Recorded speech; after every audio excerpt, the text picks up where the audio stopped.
사무엘서에 다윗이 등장하는 그 말씀을 보게 되면 사울이 머리가 너무 아팠어요. 머리가 너무 아파서 누구를 찾았냐면 수금을 잘 타는 사람을 찾았습니다. 그런데 알고 보니까 다윗이 그렇게 수금을 잘 탔던 거예요.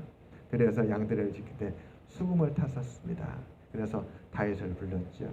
다윗이 수금을 타며 시를 짓고 노래하면 이 사울 왕의 머리가 시원해진 거예요. 그 찌끈찌끈 아프고 고통스러웠던 그 머리가 편안해지고 시원해졌습니다. 그게 바로 다윗이었습니다.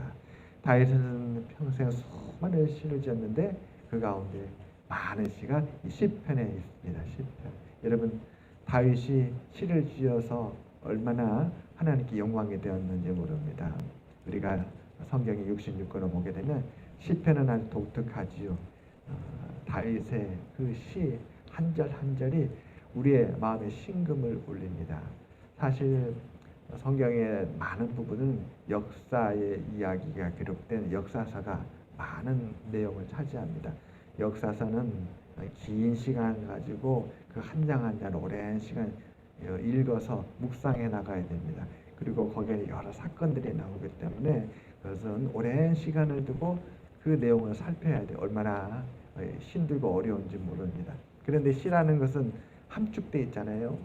다윗의 시를 보게 되면 그 한 장, 두 장, 그 함축된 시를 통해서 다윗이 하나님에 대한 증거를 충분히 다 그 안에 실어서 우리에게 전달해 줍니다. 그러므로 그 시 한 편으로 말미암아서 성경 전체에 하나님에 대한 증거가 시 한 편으로도 전해지는 것이죠. 그래서 시라는 것은 문학 장르 중에서도 굉장히 중요한 장르입니다. 다윗이 바로 시인이었던 것이죠. 많은 시를 지어서 남겼는데 오늘 우리가 보는 시편 145편도 바로 그 다윗의 시가 되겠습니다.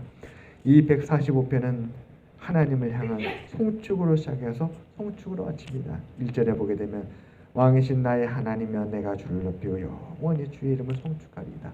오늘 말씀의 마지막 21절도 송축으로 끝납니다. 내 입이 여호와의 영예를 말하며 모든 육체가 그의 거룩하신 이름을 영원히 송축하리로다. 우리 예배도 그렇잖아요. 찬양으로 시작하고 또 어떻습니까? 마지막 축도 바로 앞에 찬양으로 끝나죠. 우리 예배 순서도 그렇습니다. 처음에 찬송으로 시작하고 또 찬양을 통해서 묵도하고 그리고 나서 마지막 찬양 끝난 후에 축도로 마치게 됩니다. 찬양은 이처럼 우리의 삶에 아주 중요한 것입니다. 우리의 삶이 늘 하나님의 은혜를 향한 찬송으로 송축으로 시작하고 송축으로 마치게 되기를 바랍니다. 다윗은 왕이었어요. 무려 40년 동안 그는 이스라엘의 왕이었습니다. 사울 왕에게 쫓겨서 그가 비록 기름 부음 받았지만 온 이스라엘 왕이 되지 못했죠. 유다의 왕으로서 7년을 지내고 그리고 헤브론에서 이스라엘 왕으로 33년을 지냈습니다. 통일된 전체 이스라엘의 왕으로 그가 나라를 다스릴 때는 33년이었고 유다의 그 한 지파를 다스리는 이스라엘 왕으로 있었던 7년이었어요. 하지만 7년, 33년 합해서 총 40년간 왕으로 있었던 것이었습니다. 우리가 열왕기, 역대기를 읽어보면 사실 40년간 이스라엘을 통치했던 왕은 그리 많지 않습니다. 그리고 그 40년간 다윗은 통치를 잘 하고 그의 아들 솔로몬에게 그 왕위를 무사히 평안하게 하나님 은혜 가운데 계승시켰던 것이었습니다. 다윗은 하나님의 축복으로 가득한 삶을 살았던 그런 귀한 사람이었습니다. 오늘 그랬던 다윗이 오늘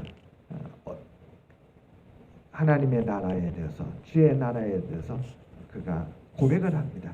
그는 분명 이스라엘의 40년간 다스리는 왕이었지만 그는 오늘 시편에서 한 번도 자기의 나라, 자기 백성 이런 단어를 쓰지 않습니다.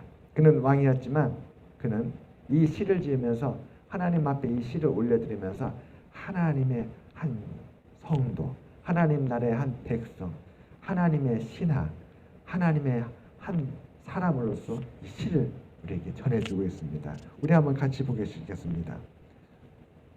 11절이죠. 그들이 주의 나라의 영광을 말하며 주의 업적을 이뤄서 12절입니다. 주의 업적과 주의 나라의 위엄 있는 영광을 인생들에게 알게 하리다. 13절입니다. 주의 나라는 영원한 나라이니 주의 통치는 대대에 이르리다.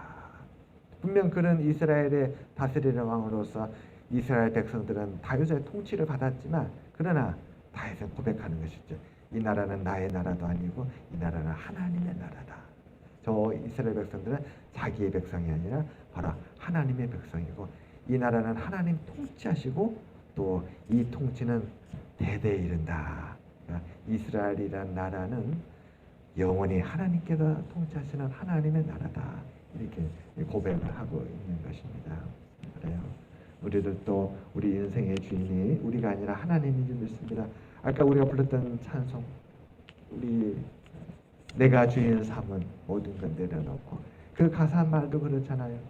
인생을 사는 건 우리 자신인 것 같지만 그러나 우리의 삶이 아니라 우리 하나님의 삶이다. 내 인생의 주인은 내가 아니라 나의 하나님이시다. 그리고 그걸 내려놓는다는 그런 고백의 가사잖아요. 주님이 나의 삶이 주인이기 때문에 그 찬양의 가사 후렴부분 폭풍이 밀려온다 할지라도 폭풍 가운데서도 주님이 나의 주인되사 폭풍을 다스려 주시고 나는 폭풍 가운데서도 그 나의 주인인 주님을 바라본다는 것이잖아요. 그래서 그 찬양을 부르면 어떻습니까? 다시 그 회복되는 거죠. 나의 삶이 내 것이 아니라 하나님의 것이므로 내가 만나고 내가 고민하고 내가 겪는 모든 어려움과 모든 문제와 모든 일이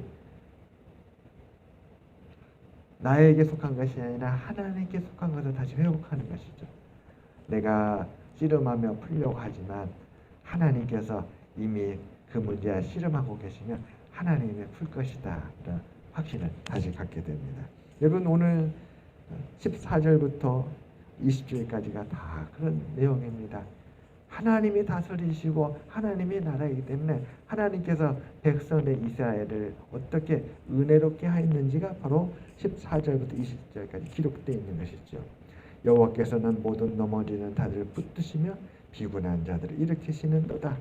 모든 사람의 눈이 주를 앙망하오니 주는 때를 따라 그들에게 먹을 것을 주시며 손을 펴사 모든 생물의 소원을 만족하게 하시나이다. 여호와께서는 그 모든 행위에 의로우시며 그 모든 일에 은혜로우시도다. 여호와께서는 자기 간과하는 모든 자, 곧 진실하게 간과하는 모든 자에게 가까이 하시는도다. 그는 자기를 경외하는 자들의 소원을 이루시며 또 그들의 부르짖음을 들어 구원하시리로다. 여호와께서 자기를 사랑하는 자는 다 보호하시고 악인들은 다 멸하시로다. 백성들에게 먹을 걸 준 것도 왕 다윗이 준 것이 아니라 하나님이 주셨다는 것이죠. 그들을 보호하신 것도 왕 다윗이 왕의 군대를 가지고 보호한 것이 아니라 하나님이 보호해 주셨다. 그들을 악인으로부터 지키고 대적하는 악인들을 다 멸하신 것도 사람들의 보기에는 다윗이 왕의 군대를 이끌고 와서 악인을 멸한 것처럼 보이지만 사실은 하나님이 그들을 멸하셨다라고 이렇게 다윗이 고백하는 것입니다.